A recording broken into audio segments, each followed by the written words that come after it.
这两天，普京、莫迪跟习总三个人的合照传遍了世界。马上9月3号，北京天安门城楼上会出现非常经典的一幕，习总、普京跟金正恩三个人会并肩站立，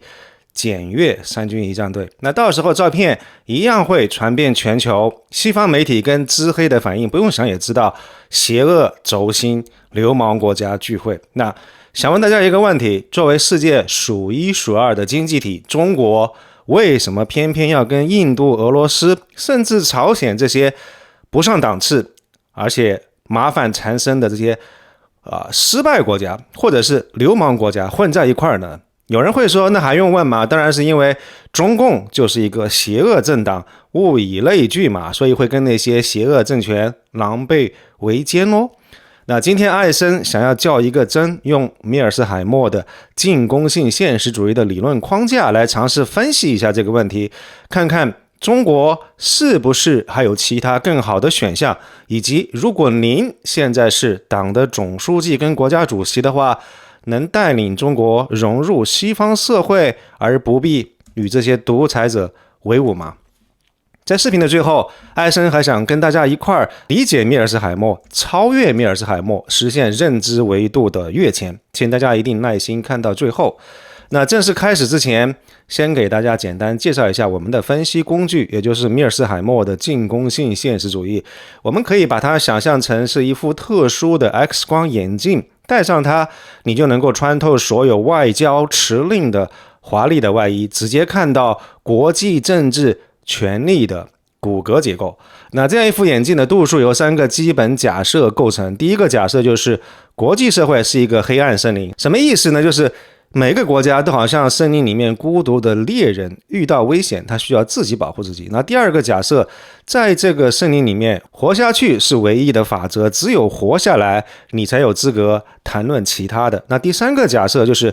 你永远不知道别的猎人他们到底是善意的还是恶意的。那这样一种意图的不确定性是国际政治当中最深的恐惧。那基于这3个残酷的现实，米尔斯海默得出了他最核心的结论，就是在这样一片黑暗森林里面，最安全的生存方式是什么呢？就是成为那个最强大的猎人，成为这一片区域的霸主。那只有当你强大到没有别人敢动你的时候，在你所在的这样一片区域，没有别的人有这个能力能够动你的时候，你才算是真正安全了。国家追求霸权，他们不是因为贪婪，而是因为恐惧。而正是这样一种非常深刻的悲剧，为了自保，你必须要不断的扩张自己的力量，但是你的扩张又会引发别人的恐惧，最终所有的人都会陷入无止境的安全竞争。那了解了这个基本的理论以后，我们把时间拨回到10年前，用这个 X 光眼镜审视一下当时那个充满了希望的2015年。10年前的9月3号，全世界的目光聚焦在天安门城楼，我们看到了谁？韩国总统朴槿惠，他的出现被西方媒体解读为是经济合作可以超越政治的分歧。当时中韩贸易额其实已经突破了3000亿美金，三星手机、现代汽车在中国到处都是，韩国的化妆品、韩剧更是风靡一时。所以我们知道那个时候的主流叙事是相信所谓的和平红利，也就是只要我们把中国拉入全球化的这个经济体系，富裕起来的中产阶级他们自然会要求更多的政治权利，那最终中国一定会融入西方主导的国际大家庭，甚至会发生政治转型。所以我们看到10年前朴槿惠的微笑就是这个幻梦的缩影，他似乎在证明民主和平论这样一种自由主义的论调是有效的。那是一个相信交往比对抗要好，合作能够共赢的时代。但是在自由主义者们在计算贸易额的时候，当他们在讨论中韩文化交流的时候，中国的 GDP 已经悄悄从相当于美国的 50%慢慢增长到超过 60%， 甚至接近 70%。中美两国实力对比的此消彼长，权力平衡的天平已经在发生不可逆转的倾斜。而事实上，转折点也的确来得比任何人预想的都要快。就在朴槿惠访问北京的第2年，2016年，美国推动着韩国部署萨德反导系统。那对于美韩来说，这个是针对朝鲜的一个纯粹防御性质的措施，但是对于中国来说，萨德的 X 波段的雷达完全可以窥探中国华北跟东北腹地的军事部署，这是严重损害了中国的国家安全的利益。所以一夜之间，曾经火热的中韩关系堕入了冰窟，经济的压舱石在国家安全的巨浪面前不值一提。当中国的肌肉增长到足以让守城的现任霸主美国感到不安的时候，让他们睡不着觉的时候，自由主义的泡泡瞬间被戳破了。米尔斯海默的安全焦虑瞬间主导了华盛顿跟北京的思维。那于是2015年之后，我们看到了什么？2017年建军90周年是沙场阅兵，没有任何西方的嘉宾，只有黄沙漫天，旌旗猎猎。2019年国庆70周年，明确不邀请外国元首，而到了2025年，阅兵的这个嘉宾名单的出炉，则彻底宣告了自由主义幻梦的终结。那么问题来了，为什么中美这样一对曾经深度捆绑的合作伙伴，会在短短10年间滑向了新冷战的边缘呢？进攻性现实主义给出的答案非常简单而且残酷，就是当一个崛起的潜在霸主作为一个挑战者，中国他遇上了决心要维护自己霸主地位的守城者美国的时候，这个冲突的根源不是误解，不是沟通不畅，甚至也不是因为意识形态，而是国际政治权力结构的本身。这是一场实力变化导致的大国冲突的宿命。我们先带入美国的视角，想象一下你是美国总统，你看到中国如果他们以购买力评价来计算的这个 GDP 现在已经是美国的 1.25 倍，而工业产值早就已经远远甩开了美国，每年毕业的工程师是你们国家的几十倍，造船能力是你们的200多倍，而这个国家是在以惊人的速度建造他们自己的南水海军。那现在假设习总打电话告诉你说，我们无意挑战美国，我们只想和平崛起，你会相信吗？米尔斯海默的理论告诉你，你不能信，你也不敢信。为什么呢？因为你没有办法100%确定对方的意图，万一他只是韬光养晦呢？万一下任总书记改变了想法呢？你敢把自己国家的命运寄托在别人暂时的可能的善意的猜测上面吗？答案是你不敢。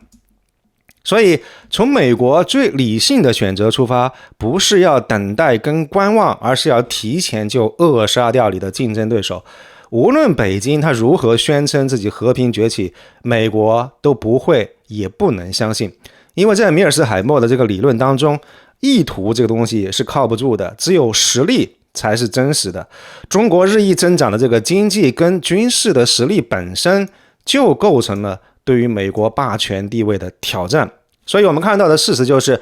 的确是美国他们在主导针对中国的全方位的系统性的遏制和围堵。在东方把日本啊、韩国啊、菲律宾啊、澳大利亚等等国家整合进去一个事实上的反华军事同盟的网格。在南方，美国在南海问题上是持续介入，挑战中国的主权伸索，而在科技上，芯片战争等等一系列的制裁旨在锁死中国向高科技产业攀升的通道，而在核心利益上，台湾问题更是美国用来牵制中国的最重要的棋子。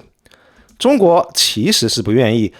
但是美国主动发起了脱钩断链，因为中国已经被美国两党一致定义为是美国的首要战略竞争对手。那在这样一种情况底下，你想要融入那个由美国主导的现有的国际社会的道路，事实上已经被堵死了。除非你愿意接受被遏制、被肢解的命运。看到了吗？中国手上其实是没有融入这个选项，只能够在被动挨打跟主动破局之间做个选择。那现在我们换一个视角，假设您是党的总书记跟国家主席，咱们切换到中国的视角。那每一天一睁眼，你就会看到家门口被人用一堆的军事基地围得水泄不通，被3层锁龙的岛链捆得严严实实，然后对方的什么航母啊、轰炸机啊、核潜艇常年在你最发达的沿海经济地带，在你的战略腹地来窥探，试问您作何感想？那没办法，你只能够加强军备，你也造航母啊，造大驱啊，希望你能够拥有突破层层包围圈的军事的实力，有保护自己海外利益的这样一个可以远程投送的军事力量。这个是不是在你看起来是理所应当的纯粹的自卫的手段，是为了保障自己最基本的生存的权利跟发展的权利，对不对？但是在美国跟他的盟友看起来，你造航母的行为其实恰恰印证了他们的担忧。你看吧，果然中国有向外扩张的野心，所以美国及其盟友他们必须要进一步的加强岛链的封锁，必须要拉拢更多的盟友来针对你。那这样一种螺旋上升式的这个对峙，就是安全困境最经典的恶性循环。双方其实都认为自己是在被动的防御，而且各自的防御行为在对方眼中都构成了进攻性的威胁。那这个螺旋一旦开始转动，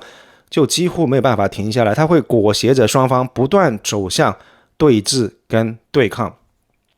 那在这样一个被步步紧逼的困境当中，北京能够坐以待毙吗？当然不能够。理性的选择是寻找战略支点，寻找能够背靠背的伙伴来帮他分担，来对冲来自于美国的这个非常巨大的压力。那什么样的伙伴最可靠呢？具体来说，必须要满足2个基本条件。第一个就是足够有实力，那有足够强大的军事力量，能够在美国的全球棋盘上从某一个方面能够牵制一部分美国的精力。那第二点就是必须要有足够的动机，必须能够跟美国存在结构性的深刻的矛盾，有强烈的意愿要跟中国合作，这样才会共同对抗来自于美国的压力。如果我们用这2个标准去筛选的话，你就会发现10几个邻国最符合条件的其实只剩下俄罗斯跟朝鲜了。俄罗斯这是一个受伤但是依旧致命的北极熊，对不对？它拥有世界上唯一能够与美国匹敌的核武库，还有强大的常规军事力量，好吧？或许实战表现证明没有想象当中那么强大，但其实也足够强大了。最重要的是什么？乌克兰战争让俄罗斯与整个西方世界彻底决裂了，这也就意味着说，他有最强烈的动机要与中国背靠背来互相取暖。一个稳定并且友好的俄罗斯，它确保了中国广阔的北方陆地边疆的安全，让北京可以把几乎全部的战略资源都能够集中到东部跟南部的海洋方向，这是一个千金难买的战略纵深。而且在关键的时候，俄罗斯还能够为中国提供不受海洋封锁的稳定的陆路的能源跟粮食的供应管道。这个也就意味着说，即便中美在海上发生冲突，美国没有办法像扼杀日本那样通过封锁马六甲海峡来扼杀中国。而朝鲜呢，这是一个看似弱小却极具破坏力的毒虾，因为它的价值不在于经济，而在于其非常独特的地理位置跟不对称的军事能力。朝鲜就像一把匕首一样，直抵美国在东北亚联盟体系的心脏，韩国跟日本。朝鲜它拥有核武器，还有数以万计的常规火炮，能够让首尔瞬间陷入火海。那只要朝鲜半岛的这个局势紧张的话，就能够牵制住美国大量的军事跟外交的资源，极大的缓解中国在南海或者是台海方向的这个压力。因此稳住平壤就等同于在自己的东北方向安插了一个让对手投鼠忌器的战略绊脚石。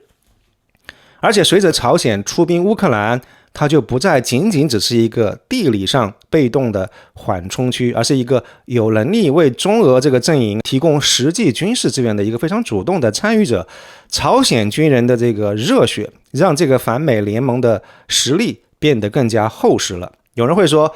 俄罗斯跟朝鲜这俩货都是歪瓜裂枣，我都不喜欢，也都看不上，咱们就非得要跟美国对抗，中国就没有更好的战略选择吗？好，我们接下来就看一看中国手上到底有些什么样的选择。选择 A 是彻底倒向西方，放弃挑战美国的霸权。这种选择可行吗？米尔斯海默会给你一个非常冷酷的答案。理论上来看，这个选择等同于战略自杀。在进攻性现实主义者看来，一个在实力跟体量上事实上已经跟美国平起平坐的大国，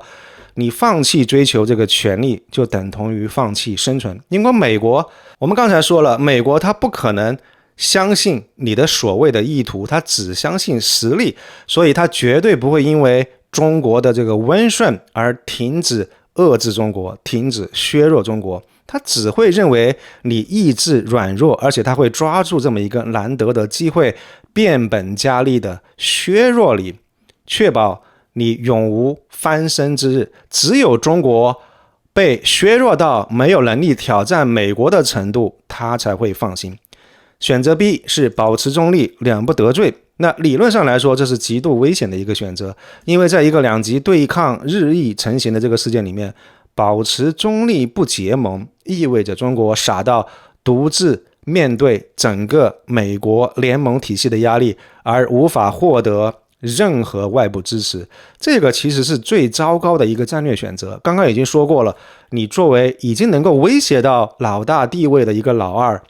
老大美国他不会放过你，所以不要幻想你能够像印度一样骑墙做墙头草，做两面派，因为你的实力已经足够威胁到美国了。而选择 C 是构建反美联盟，那这个选项其实是唯一理性的选择。那既然对抗不可避免，那只能够建立自己的联盟体系，就是确保生存跟争取胜利的唯一途径。俄罗斯跟朝鲜都是非常糟糕的国家，他们自身问题重重，但却也是当下地缘政治棋盘上剩下来的仅有的有实力、有意愿与中国一同挑战美国霸权的玩家。所以对于北京，对于习总而言，这是一个痛苦但却无奈的选择。但美国要遏制、要脱钩、要锻炼，被逼无奈，中国只能够与这些国际体系当中的边缘者捆绑在一块儿。那设想一下，您是一个大帅哥，刚刚转学到一个新的学校，一个新的班级，班上的这个黄毛小混混，他看你不顺眼，那怕你把班草的地位夺走，怕你威胁到他的地位，怕你可能会泡走他的妞，所以这个黄毛小混混他纠结一帮人来霸凌你。那这个时候可以想象，班上除了某些边缘人物之外，你还有别的选择吗？其实答案非常简单，你没有。这个时候难道您还要挑剔人家是不是跟您一样颜值高、三观正、家庭背景好吗？那这个时候难道你还会在乎被人嘲笑是一群 loser 在抱团，是失败者联盟，是邪恶轴心吗？那这个时候你还会在乎出一点小钱请兄弟们吃顿烧烤吗？那这个时候你当然是联合一切可以联合的力量，对不对？那至于以后大家还会不会继续做朋友，那要看彼此的造化了。那讲到这个地方，很多朋友可能会提出一个终极问题，就是说造成所有这一切的根源难道不是因为中国的政治体制吗？如果中国现在是一个正常的民主国家，跟西方社会拥有相似的价值观，那这样一场悲剧还会上演吗？这是一个非常有价值的追问，究竟是一个国家的灵魂，也就是政治体制，还是国家的肌肉，也就是综合国力在主导大国博弈呢？那这个问题正是国际政治关系学当中两大主流理论，现实主义跟自由主义，长达数十年的一个核心辩论。米尔斯海默是现实主义的代表，而民主和平论则是自由主义的基石。那现在假设我们穿越到一个平行宇宙，那2025年当下的这个平行宇宙，中国已经是民主自由的国家，您就是民选的那个总统。那除此之外，其他所有条件都保持不变。那在这样一个平行宇宙里面，北京的战略选择会有根本性的不同吗？基于进攻性现实主义的理论框架，米尔斯海默的回答是响亮而且坚决的，没有任何不同，或者严谨一点说，是没有根本性的不同。中国的内在政体的改变，它并不会从根本上改变大国竞争的逻辑。为什么呢？因为在米尔斯海默看来，国家它就像是一个一个在国际舞台上移动的黑箱子，对不对？其他国家它并不关心你这个箱子里面装的到底是什么，是民主还是专制，而是这个箱子向外部世界所展现出来的实力。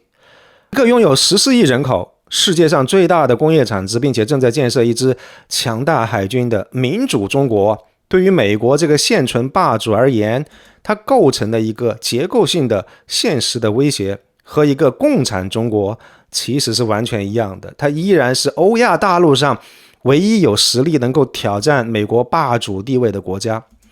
那即便是民主中国，为了保护自己的贸易的航线、能源跟海外的利益，它依然会发展强大的军事力量，由此导致的这个安全困境，也就是螺旋上升的对峙跟军备竞赛，其实是一样的。所以根据米尔斯海默的这个理论，只要中国的实力持续增长到能够挑战美国霸权的程度，无论中国的政治制度跟意识形态如何，中美冲突的种子就已经埋下来了。在这样一种情况底下，民主中国一样是需要寻找战略伙伴来平衡来自于美国的压力，它一样不得不跟印度啊、俄罗斯啊以及朝鲜这样的国家来混圈子。那现在如果我们切换到另外一套国际政治的理论体系，也就是自由主义，那这个理论的核心观点就是民主国家之间几乎从来不互相开战。那言下之意就是，如果中国是民主国家的话，中美就能够和平相处。我相信米尔斯海默肯定不会同意这个观点，因为美国在崛起的过程当中一样表现出了极强的进攻性，例如门罗主义来称霸美洲，而且非常容易就会举到一些其他的反例。那例如1982年这个马岛海战当中的阿根廷跟英国怎么解释，又比如说同为北约盟友的这个希腊跟土耳其又怎么解释等等。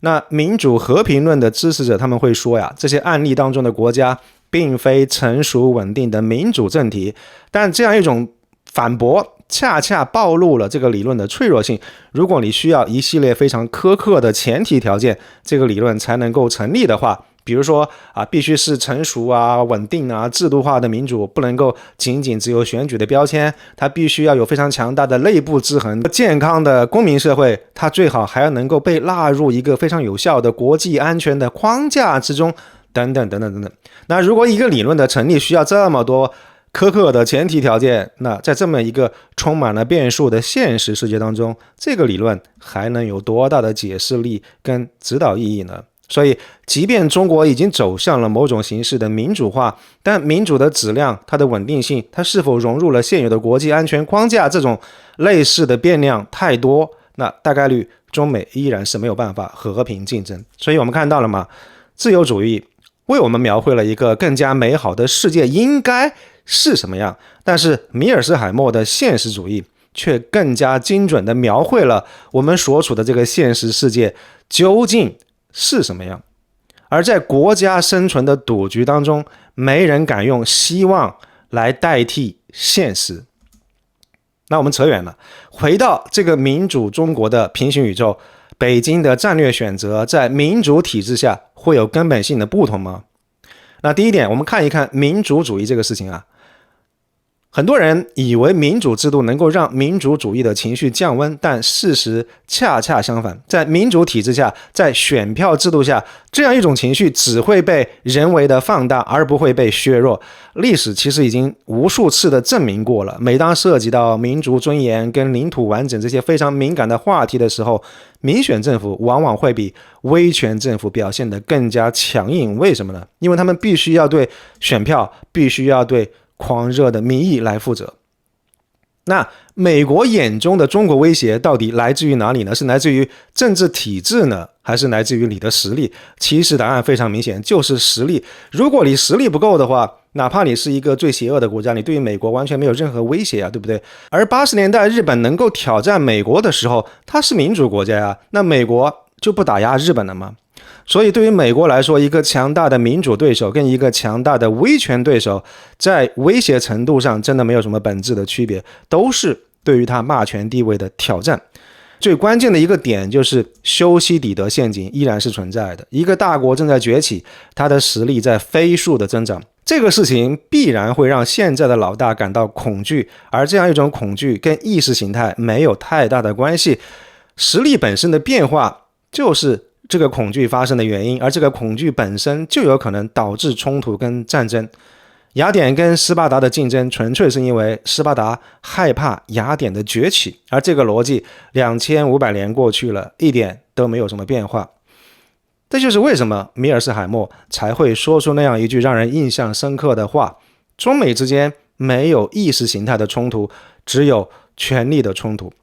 意识形态在大国竞争当中只不过是一个幌子，这就好像是套在铁拳上的天鹅绒的手套。所以呢，这样一个平行宇宙的思想实验结论非常残酷：只要中国的实力、中国的肌肉还在增长，只要你拥有能够挑战美国霸权的实力，那么不管中国的政治体制或者这个灵魂到底是什么颜色，这样一场大国博弈的悲剧就还是会继续上演。那说实话，海外中文的互联网把当前中美竞争简单的说成是民主对抗威权，这个某种程度上是对于中美竞争深层次结构性矛盾的一个误读。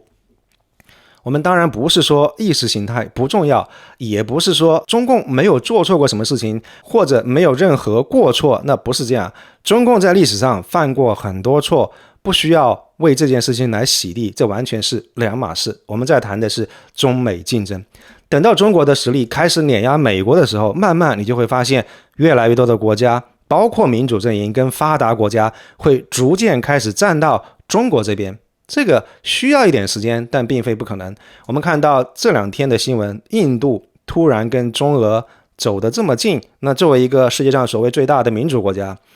这是不是一个有说服力的例子？那从米尔斯海默的进攻现实主义的角度来看，中国跟俄罗斯、朝鲜的深度绑定，这是一个在敌对的国际社会当中，为了自己的生存跟崛起做出的一个理性的，但也是无赖的战略选择。那现在让我们回到故事的起点，93阅兵天安门城楼上的合影，经过我们刚才这样一层一层剖析下来，我们就能够超越那些非常浅薄的所谓93阅兵是乞丐国家聚会的这样一种哗众取宠的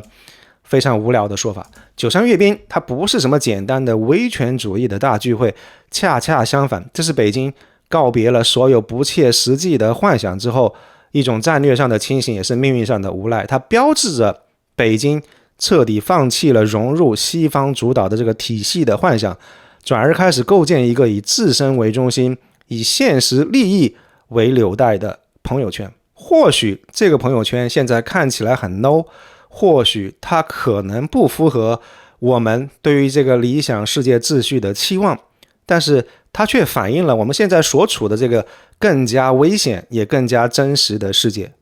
您注意到了吗？其实今年的这个阅兵的嘉宾名单当中，除了俄罗斯跟朝鲜之外，还有大量来自于东南亚、中亚、非洲跟拉美的国家领导人。那这些国家的出席也不是因为他们真的认同中国的意识形态，而是因为中国的实力已经到这儿了。这是在做一种非常冷静的基于实力算计的战略对冲。在中美两个巨人之间，他们或许不想过早的选边站队，所以保持跟中国的友好关系，就是为了为自己、为将来争取更大的战略空间。讲到这个地方，93阅兵嘉宾名单这个事儿基本上算是说清楚了，但是我不想仅仅止步于此。这个视频一定又会让很多人给我扣上一个大外宣的帽子，我想被误解是做 YouTuber 的宿命。 OK， 艾森，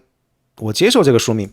但是动不动就给别人扣帽子的这些人，基本上思维的这个层级还停留在一维的世界里面。在一维玩家的操作系统里面，这个世界只有一个核心的程序，就是站队。那要么是反贼，要么是粉红。在逢中必反的海外中文互联网，他们看到的不是复杂的国家利益，而是道德标签，而是立场。艾森，你竟然敢从习近平的角度把邀请独裁者出席阅兵这件事情合理化，那说你是大外宣，难道还冤枉你了吗？所以你看，对于这个群体来说，他们只会站队，他们只会用非黑即白的方式来看待这个世界，这个也就是所谓的二极管。在他们所属的一维世界里面，阅兵名单是一张道德审判书。但是二维玩家的系统升级了，他们开始尝试理解国际社会，理解程序正义。那根据现有的国际法，中国的选择是否是合理的、合法的？开始用法条或者是规则来代替简单的情绪或者是站队，这个无疑是一种进步。所以在二维的这个世界里面，阅兵名单是一张法律的辩护状，而艾森今天这个视频带大家进入的是三维的世界。这里的玩家看到了国际社会背后那样一只看不见的手。透过米尔斯海默的理论框架，我们能够明白，在国际政治这个黑暗森林里面，生存压倒一切。中国为何被迫要与俄罗斯跟朝鲜进行战略捆绑？我相信这个视频基本上讲清楚了。在第三个维度，阅兵名单是一张生存的策略图。米尔斯海默的理论之所以会让人不安，是因为它揭示了即便所有的玩家都是理性的，最终也可能会走向一个所有的人都会输的结局，这个才是权力的游戏最大的悲剧。但与此同时，我也不想让大家陷入一种宿命论的悲观。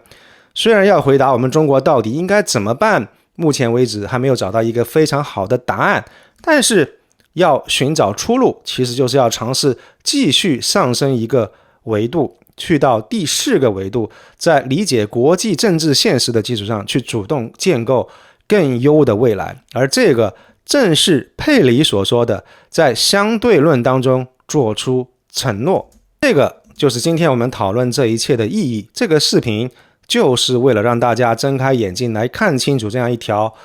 通往悬崖边的道路。能够撇开立场认真思考这个问题，本身就是一次非常重要的认知的升维。艾森其实没有什么兴趣要帮土共洗地，我只对厘清真相、看清当下跟未来有兴趣。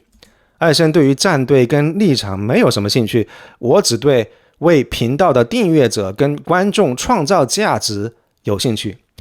九三阅兵天安门城楼上的这个画面是一个时代的快照，也是一个历史的十字路口。它提醒我们的是，和平是多么的脆弱，而驱动大国走向冲突的力量又是多么的根深蒂固。展望未来，或许自由主义跟乐观主义者他们依然会相信人类能够通过对话跟妥协避免重蹈历史的覆辙。但无论如何，第一步永远是正视现实，承认这样一场博弈的残酷性，承认恐惧跟不信任的存在，然后在这个基础上，我们去构建护栏，去管控危机。